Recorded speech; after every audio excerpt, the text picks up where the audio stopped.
આપનું સ્વાગત છે। મંદિર અને જાર પાર્કિંગમાં તમારું વાહન મૂકતા પહેલા ચેતજો। 6 મહિનામાં 32 વાહન ચોરીનો પર્દાફાશ। અમદાવાદ અને ગાંધીનગરમાં વાહન ચોરીના સંખ્યાબંધ ગુના આચરનાર આરોપીની ક્રાઇમ બ્રાન્ચે ધરપકડ કરી છે। આરોપીની પૂછપરછમાં વાહન ચોરીના 10 ગુનાનો ભેદ ઉકેલાયો અને 32 વાહનો કબજે કરવામાં આવ્યા છે। મહત્વનું છે કે ચોરી છોડી ચૂકેલા આરોપીએ મિત્રના કહેવાથી ફરી એક વખત ચોરીને અંજામ આપવાનું શરૂ કર્યું અને તે પોલીસના હાથે ઝડપાયો છે। ત્યારે પોલીસે ચોરી કરેલા અન્ય વાહનો કબજે કરવા અને આરોપીની ધરપકડ કરવાની કાર્યવાહી હાથ ધરી છે। અમદાવાદ ક્રાઇમ બ્રાન્ચની કસ્ટડીમાં રહેલા આરોપીનું નામ અંબાલાલ ઉર્ફે અમૃત રાવળ છે, જે મૂળ હિંમતનગરનો રહેવાસી છે અને અમદાવાદના હીરાવાડીમાં ભાડે મકાન રાખી રહેતો હતો, પરંતુ છેલ્લા 6 મહિનામાં તેને અમદાવાદ અને ગાંધીનગરના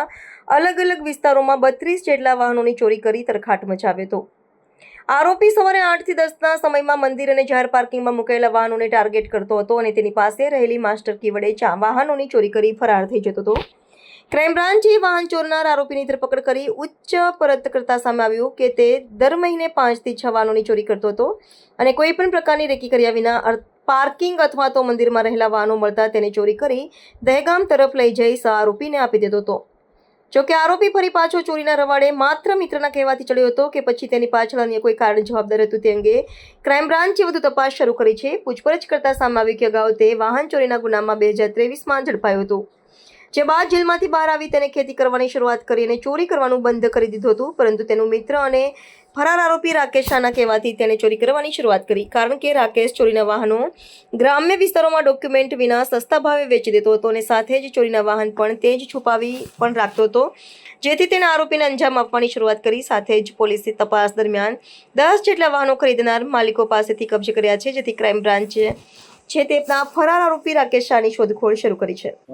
છેલ્લા 6 માસમાં જે પ્રકારના જે ગુનાઓ બનેલા છે અમદાવાદ શહેરમાં, એમાં ખાસ કરીને 2 વ્હીલર જે વાહનો જે છે એની ચોરીના જે બનાવો બનેલા છે એની સંખ્યા વધતા ઉચ્ચ અધિકારીની સૂચના મુજબ જે અવાણુકાયેલ ગુનાઓ જે છે એ શોધી કાઢવા માટે ક્રાઇમ બ્રાન્ચની એક ટીમને કામે લગાડેલી હતી। તે પૈકી અમદાવાદ શહેરમાં જે ઇન્સ્ટોલ કરેલા સીસીટીવી ફૂટેજ છે, એનપીઆર કેમેરા છે, આ તમામની લાંબા સમયથી એક એક્સરસાઇઝ ચાલી રહેલી હતી અને આ સમય દરમિયાન એક આરોપી જે હાલ પકડવામાં આવેલા છે, અંબાલાલ ઉર્ફે બાબુભાઈ ઉર્ફે અમૃતભાઈ કાળાભાઈ રાવળ, જે મૂળ રાજપુર રાવળવાસ હિંમતનગરનો રહેવાસી છે અને એ છેલ્લા ઘણા વર્ષોથી એટલે કે 25 વર્ષથી વાહન ચોરીની પ્રવૃત્તિમાં સંડોવાયેલો છે। આ આરોપીને જ્યારે અટકાયત કરવામાં આવી તો એની પૂછપરછ દરમિયાન કુલ 32 વાહનો રિકવર કરવામાં આવેલા છે અને આ વાહનો મોટાભાગે અમદાવાદ શહેરના અલગ અલગ પોલીસ સ્ટેશનના વિસ્તારો, ગાંધીનગર જિલ્લાના અલગ અલગ પોલીસ સ્ટેશન વિસ્તારો અને હિંમતનગર સાબરકાંઠાના અલગ અલગ પોલીસ સ્ટેશન વિસ્તારોમાંથી આ વાહનો ચોરાયેલા છે। આ જે હાલના આરોપી જે છે અંબાલાલ રાવળ, એ શરૂઆતથી એટલે કે એમની જે યુવાનીના સમયથી જ સાયકલ ચોરીમાં એ ખૂબ જ સક્રિય હતા અને એણે ઘણી બધી સાયકલો ચોરેલી હતી। ત્યારબાદ એનો સંપર્ક દહેગામના એક જગદીશ શાહના સંપર્કમાં આવ્યો અને જે જગદીશ શાહ છે ભંગારનું કામ કરતા હતા અને એમના સંપર્કમાં આવ્યા બાદ એણે આ મોટરસાયકલ ચોરીનું કામ શરૂ કર્યું અને અગાઉ એ 2014, 16 અને 23માં પણ પકડાયેલા છે અને જે તે વખતે પણ એની પાસેથી 10 થી વધુ વાહનો પ્રત્યેક ધરપકડ વખતે રિકવર કરવામાં આવેલા છે। હા, આરોપી વિરુદ્ધ અત્યાર સુધીમાં કુલ 28 ગુનાઓ નોંધાયેલા છે વાહન ચોરીના। આ ઉપરાંત ગેસના બાટલા, અન્ય ચીજ વસ્તુઓ ચોરવાની એ પ્રવૃત્તિમાં સંડોવાયેલો છે। આનો ચોરી કરવાનો જે સમય જે છે સવારના 6 થી 10નો છે અને આ ગાળામાં એ ટાર્ગેટ એરિયામાં ફરી અને જ્યાં એની પાસે ડુપ્લિકેટ ચાવી છે, એ ચાવીથી જે પણ વાહન ખોલી શકતું હોય એ વાહનની તરત જ ત્યાંથી એ ચોરી કરી લેતો હતો અને આ પ્રકારે એણે અત્યારે જે રિકવર થયેલા છે 32 વાહનો આ રીતના એણે ચોરેલા છે। એની જે ચોરીની પ્રવૃત્તિમાં ખાસ એક વસ્તુ એ પણ ધ્યાનમાં આવી છે કે નવા જે એક્ટિવા જે છે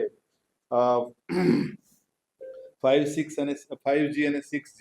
જેમાં એની પાસેની ડુપ્લિકેટ ચાવીનો ઉપયોગથી ખોલી નહોતો શકતો, એટલે એ વાહનો ચોરાયેલા નથી હાલમાં। એ સિવાયના અગાઉના જે પણ વર્ઝન હતા 5G પહેલાના, એ તમામ એક્ટિવા એના ડુપ્લિકેટ ચાવીથી ખોલતો હતો। 2023માં લાંબો સમય જેલમાં રહ્યા બાદ જ્યારે જામીન પર છૂટ્યો ત્યારે એણે એવું નક્કી કર્યું કે આ પ્રવૃત્તિ છોડી દેવી છે, એટલે હિંમતનગર પાસે એક ખેતી કામે લાગ્યો અને ખેતમજૂરી કરી અને એમાં સક્રિય હતો. પણ આ જગદીશ શાહ જે દહેગામના છે એમનું અવસાન થયું અને એમનો છોકરો રાકેશ શાહ છે એના સંપર્કમાં, અને રાકેશ શાહે એને એવું કીધું કે તારા ચોરેલા વાહનો રાખવાની, સંગ્રહવાની અને બીજે વેચવાની તમામ વ્યવસ્થા હું કરીશ. એટલે પછી ફરીથી પાછો 2023થી આ વાહન ચોરીના પ્રવૃત્તિમાં એ સંડોવાયેલો છે. હાલમાં રાકેશ શાહની પણ ધરપકડ કરવામાં આવનાર છે. હાલ આરોપીને જે પ્રથમ નરોડા પોલીસ સ્ટેશનના જે વાહન ચોરાયેલા છે એના કામે નરોડા પોલીસ સ્ટેશનને સોંપવામાં આવેલું છે. આ જે આરોપી જે છે એ અત્યારે જે વાહનો રિકવર થયા છે એ પૈકીના 10 ગુનાઓ ઉકેલાયેલા છે અને બાકીના 22 ગુનાઓ બાબતે મૂળ જે વાહનો જે છે, વાહનના એન્જિન ચેસિસ નંબર ઉપરથી એના મૂળ વાહન માલિકોને સંપર્ક કરી એમણે આ વાહન કોઈને વેચેલું હતું કે કેમ, કે એમને ક્યારે ચોરાયેલું છે અને ક્યાં ફરિયાદ નોંધાયેલી છે, આ બાબતેની માહિતી મેળવી આગળની જે તે પોલીસ સ્ટેશનને પણ એ અંગેની જાણકારી આપવામાં આવનાર છે. આ જે ચોરાયેલા વાહનો જે છે એ સામાન્ય પ્રકારના, એટલે કે જે ફેરિયા જે છે અલગ અલગ ચીજ વસ્તુઓનું જે વેચાણ કરે છે ગ્રામ્ય વિસ્તારોમાં અથવા તો નાના શહેરોમાં, એવા લોકોનો સંપર્ક કરી એમને રજીસ્ટ્રેશન બુક વાહનની અને એવી બધી જે વાતો કરી કે આ વાહન છે તમારે ખરીદવું હોય તો, અને હું એની રજીસ્ટ્રેશન બુક તમને થોડા દિવસ પછી આપી દઈશ, એમ કરી એણે આ તમામ વાહનો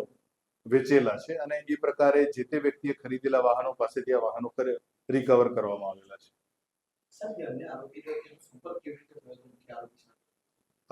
હાલના જે આરોપી છે અંબાલાલ રાવળ, એ અગાઉ દહેગામ પોલીસ સ્ટેશન વિસ્તારમાં એ વાહન ચોરીમાં સક્રિય હતો અને દહેગામના એક જગદીશ શાહ છે જે અત્યારે હયાત નથી, એમના સંપર્કમાં આવેલો અને એમના સંપર્કમાં રહીને આ પ્રવૃત્તિમાં એમની મદદ મેળવેલી અને ત્યારબાદ એમના અવસાન પછી એણે આ પ્રવૃત્તિ બંધ કર્યા પછી એના ઉપર જેટલી પણ ધરપકડ થઈ, એકવાર એની પાસા અટકાઈ તે દળે વડોદરા જેલમાં પણ રહેલો છે, પણ એ સતત આ પ્રવૃત્તિમાં સક્રિય જ રહેલો છે વાહન ચોરીના. ત્યારબાદ જગદીશ શાહના જે પુત્ર છે રાકેશ શાહે જ્યારે એના ફાધરનો વ્યવસાય સંભાળ્યો અને આ ફરીથી અંબાલાલ રાવળના સંપર્કમાં આવ્યો અને અંબાલાલ રાવળને એવું જણાવ્યું કે તું પાછો વાહન ચોરીની પ્રવૃત્તિ શરૂ કરે તો બાકીની જે લોજિસ્ટિક સપોર્ટ છે હું પૂરો પાડીશ. એટલે બંનેની મતલબ એકબીજાની મદદગારીમાં આ પ્રકારની પ્રવૃત્તિ કરેલી છે એમણે. આ જે વ્હીકલ જે રિકવર થયા છે 10 વ્હીકલ,